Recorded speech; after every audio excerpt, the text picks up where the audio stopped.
పెడితే మొత్తానికి పేదవాడికి సన్నబియ్యం ఎట్లాస్ట్ ఇవాళకి కూడా ఆ కళ సాకారమైనందుకు సంతోషం అందరికీ కూడా. బట్ 10 ఏళ్ల అధికారంలో ఉన్న బీఆర్ఎస్ పార్టీకి ఎందుకు ఆ ఆలోచన రాలేదు, ఎందుకు సన్నబియ్యం ఇవ్వలేకపోయింది అనేది నిన్న సభలో రేవంత్ రెడ్డి గారు కూడా అడిగారు. సరే, ఎందుకు ఇవ్వలేదు, ఎందుకు ఇస్తున్నారు, యోయో టీవీ ప్రేక్షకులు చూస్తున్నారు. ఇవాళ మీడియాలో నాతో డిబేట్లో పాల్గొంటున్న పెద్దలకు, ముఖ్యంగా కోటేశ్వరరావు గారికి కూడా నమస్కారం తెలియజేస్తూ, పథకాలు ప్రారంభించినప్పుడు ఉన్న పథకాలను అమలు చేస్తూ కొత్త పథకాలను తీసుకురావాలి.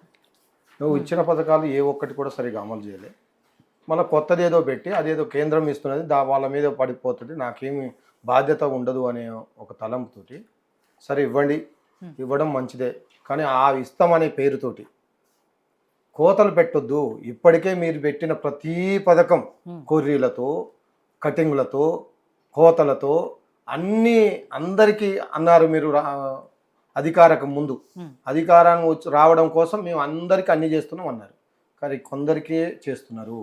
ఈ విధానం దీంట్లో కూడా వస్తుందా ఇప్పుడు ముందు ముందు తెలుస్తుంది.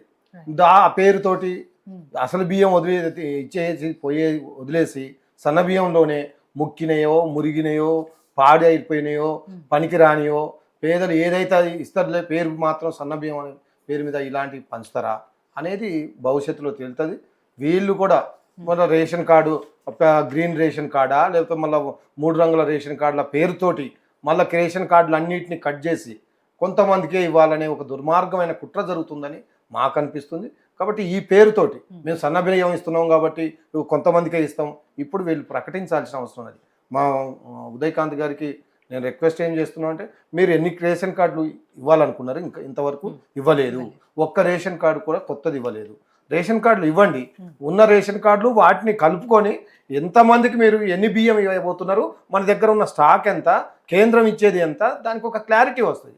మీరు మొత్తమే కట్ చేసి మొత్తం అందరికీ ఇప్పటికే చాలామంది ఊర్లలో చెబుతున్నారు, పోయినసారి కూడా అంతే అన్నారు, ఎంపీ ఎన్నికల్లో మీకు రేషన్ కార్డు రావాలంటే మాకు ఓటేయాలని ఇట్లా భయపెట్టి మభ్యపెట్టి ఓటేపించుకున్నారు. గెలిచిన తర్వాత ఏ పథకం కూడా వీళ్ళకి రావడం లేదు. గత ప్రభుత్వం ఇచ్చిన పథకాలనే కొనసాగిస్తున్నారు తప్ప, అంటే వాటిని ఇప్పుడు రైతు బంధు అన్నారు, ఎంతమందికి ఇస్తున్నారు? రైతు బీమా అన్నారు, ఎంతమందికి ఇస్తున్నారు? రైతు రుణమాఫీ ఎంతమందికి చేసినారు? అంత కటింగ్లే కదా, కొర్రీలే కదా, కోతలే కదా, ఏది సక్రమంగా చేయలేదు. 200 రూపాయల వరకు, 200 కరెంటు వరకు, యూనిట్ల వరకు ఫ్రీ అన్నారు. అది కొంతమందికి 25%, 100కు 25 మందికి ఇస్తున్నారు. గ్యాస్ 100కి 25 మందికి ఇస్తున్నారు. అలాగే ప్రతిదీ కూడా అందరికి ఇవ్వాలని మీరు అన్నారు, ఆ పేరు చెప్పి అధికారంలోకి వచ్చారు, కానీ ఇప్పుడు మాత్రం కొందరికే అంకితం చేస్తున్నారు. అది మీ కాంగ్రెస్ కార్యకర్తలకు లేదా మీకు పనిచేసిన వాళ్ళకు మాత్రమే ఇచ్చి మిగతా పేద ప్రజల పొట్టగొట్టాలని చూస్తున్నది సర్కార్. కాబట్టి వీరికి దీన్ని తీవ్రంగా ఖండించాల్సిన అవసరం ఉంది. మీరు చెప్పినట్టు ఇచ్చిన ప్రతి పథకం 100కు 100% అమలు చేయండి, దాంట్లో అప్రిషియేట్ చేస్తాం. మీరు మా ఉదయకాంత్ గారు అన్నట్టు ఖచ్చితంగా శాలువలు కప్పుతాం, దండలేస్తాం. 100కు 100% అమలు చేస్తే మీరు చేయడం లేదు, చేస్తారనే భరోసా కూడా ప్రజలకు అయిపోయింది. ప్రజలు ఇప్పటికే రోడ్ల మీదకి వస్తున్నారు.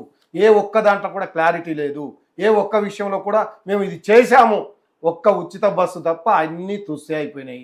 అందుకే ఆ బస్సులు కూడా పెంచలేదు, అక్కడ కూడా కొట్లాడి వస్తున్నారు. కాబట్టి ఇవన్నీ చేయకుండా ఏదో మేము చేస్తాము, ఏదో ఇస్తామంటే నమ్మే పరిస్థితిలో ప్రజలు లేరు. మేము కాదు, ప్రతిపక్ష పార్టీగా ఖచ్చితంగా మేము అడుగుతూనే ఉంటాం, రేపు నిజంగా ఎంతమందికి ఇస్తారు సన్న బియ్యం, మన దగ్గర ఉన్న స్టాక్ ఎంత, మనకు వచ్చేది ఎంత, ఎన్ని రేషన్ కార్డులు ఉన్నాయి, ఎంతమందికి ఇస్తున్నారు, రేపు ఊర్లలోనే ప్రజలే ఖచ్చితంగా నిలదీసే పరిస్థితి ఉంటుంది. కాబట్టి మేము ఈ సందర్భంగా ముఖ్యమంత్రి గారిని, కాంగ్రెస్ పార్టీని డిమాండ్ చేస్తున్నాం, మీరు చేసేది ప్రతిదీ కూడా 100కు 100% చేయండి.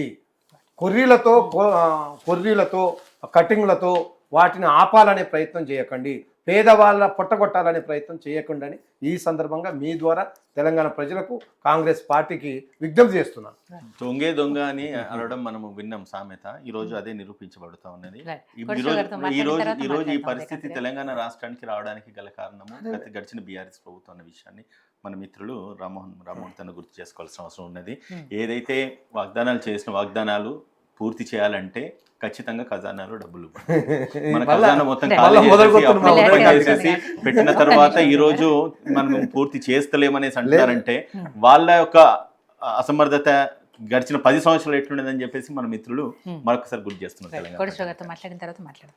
సో కోటేశ్వర గారు, సరే ఈ సన్నబియ్యం పథకం విషయంలో అంటే మేము రాష్ట్ర ప్రభుత్వం మేము ఇస్తున్నాము అని చెప్పుకోవటము ఎంతవరకు కరెక్ట్? ఇక్కడ మోడీ సర్కారే ఎక్కువగా వాటా ఉంది కాబట్టి డెఫినెట్గా కేంద్ర ప్రభుత్వం ఏమిస్తుంది, ఏం చేస్తుంది, ఎంత ఇస్తుంది, ఇవన్నీ విషయాలు ప్రజలకు చెప్పాలి. At the same time ration దుకాణాల్లో మోడీ ఫోటో పెట్టాలి అన్న బీజేపీ వాదనతో మరి ఆ వాదనలో మీరేం చెప్తారు?